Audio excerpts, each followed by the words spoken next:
Day Trader, and this is your market wrap for August 23rd, 2019.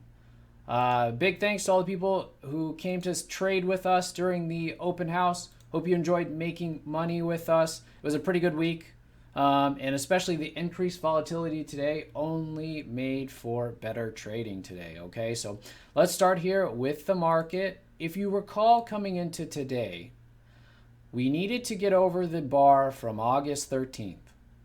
Okay, we needed to get over the bar from August 13th in order to be bullish.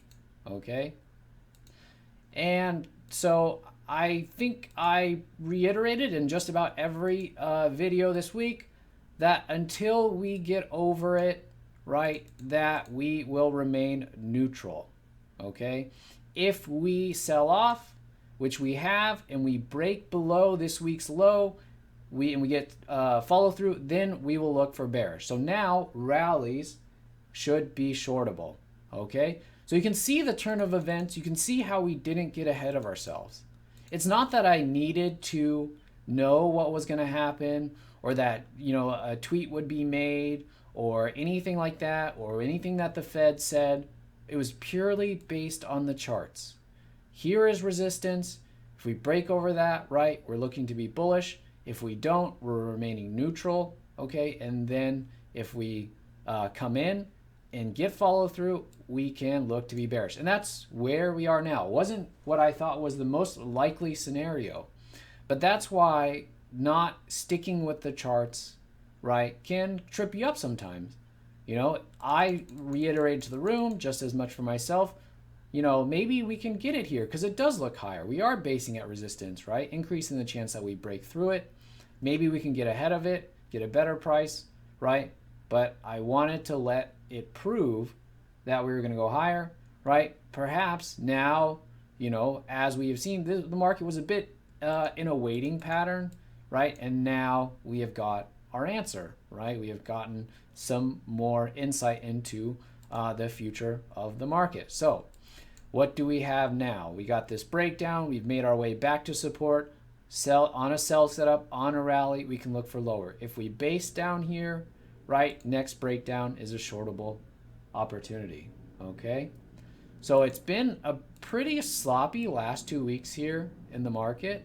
Okay, and I think the important thing has been to read the charts. Okay, just read the charts. And going into Monday, we will be bearish. Okay, bearish bias going into Monday. What would it take for us to lose that bearish bias? If we rally, we set up a sell setup, and then we fail on the sell setup, we will lose that bearish bias. But until then, we're going to be bearish going into Monday. All right. All right. Only one play from me today. Okay, and even though it may seem like perhaps that I had an obsession here with the FL. It actually only resulted in one play. So here was the first few calls on the FL. We'll walk through them, okay? And I'll show you what I was thinking on this. All right, first, really like this gap, okay? Tier 1 gap for me, clearing resistance against the short-term trend, against the sideways long-term trend that had been established here, right? Sideways, now we're resuming the move lower. We know that's not caused by the market, and this gap is not too big. This gap was perfect as far as size, okay? Right, that was where 3680 was the previous support here. We gapped right to it and then based at it, and then we're setting up a breakdown from it, okay? So I knew that this is the one that I wanted from the open. And I did not want to let this one out of my sights, okay? And so that is what you saw this morning, okay? Let me make sure you can still see the charts here. Okay, so 13 minutes after the open. So that's the reason I'm on PST time zone. That's why it says 6:43. Okay, I wanted to short this if it broke the low. So here was the first call, okay? Under 3670, all right? Underneath here, right, and the first place that we're going to put the stop was going to be 3710. Okay, it was going to be up in here. And then what did it do? It rallied up higher. So I had to cancel it almost immediately because it went right here. we had to cancel it. So I was looking, okay, it's not ready to break down yet. Okay, and then we set up this bar. Okay, then that green bar didn't really get follow through, and we came back to the lows. So I said, all right, let's play it. Let's play it. 37.20 is now the stop. Okay, so a minute, less than a minute after canceling it, because this green bar turned right back down, I said, now we got our play. Let's play this breakdown. Okay, but what did it do? Rallied up instead. Okay, but I didn't give up on it, right? And that was the important thing. Is still watching it. I knew it was my favorite gap, right? And so 10 minutes later, all right, we got another call on the FL. FL back down here, right? And to bounce right off of there again. And now we are starting to base out sideways. I was looking for us to break down again. Okay. Right in, yeah, so at 6:54, yeah, right after that green bar here. Okay. Right after that green bar, thinking, okay, if we turn back down, I'll use a little bit of a bigger stop. So you can see during this span right here of 10 minutes, I called this 3 times, but the problem was it kept making bigger and bigger stops. And eventually, right, it wanted to get this rally. Okay? But like I said, I knew that this was the favorite. And finally, right, I got another call in here, right, almost an hour after the open here. Finally, right, we put in another base at the lows. I said 36.75 by 37.15. Okay, so basically I wanted to give a little bit of room above this base for us to get in it. Okay, so that was the FL. I liked that the 2 minute had caught up here and set up. Okay, so that's what's going to happen. You know, it's not just I tell you at the open it's your favorite and you're on your own to go figure out how to get in and where you're going to get out, right? Not that necessarily where I get in or where I get out is the best that you can do, right? But this is as transparent as I can be about how I'm playing this, right? And it may be confusing for some. Why would you call this so many times and cancel it? And that's because the pattern here was invalidated. Each time that it took out the stop without triggering, right, the play is no longer valid. The pattern has been changed, okay? And then finally we come back in this pattern that's set up here, right, based on this breakdown, wasn't invalidated and actually triggered, right? So we're in it, okay?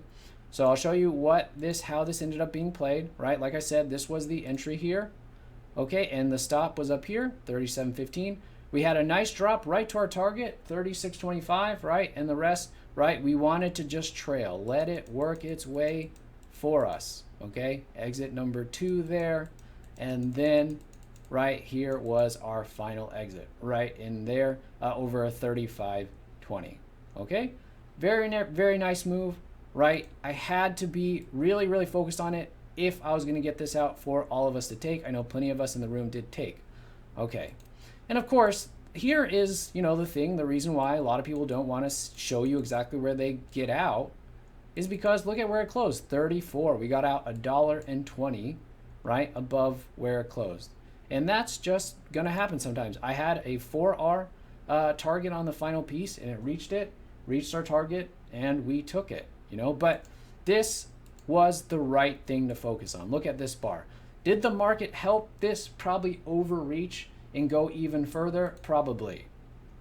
Okay, but here's the thing, right? Look at what this was doing when this started going. Okay, we got in this, right, as you saw, around 10:30. What was the market doing at 10:30, right? Prior to, and obviously I've been trying to call this thing since the open. Look at the market at 10:30. This market is here. That FL was already at the lows when the market was here. So when something like this happens, do you think that's only going to help our FL get to target faster?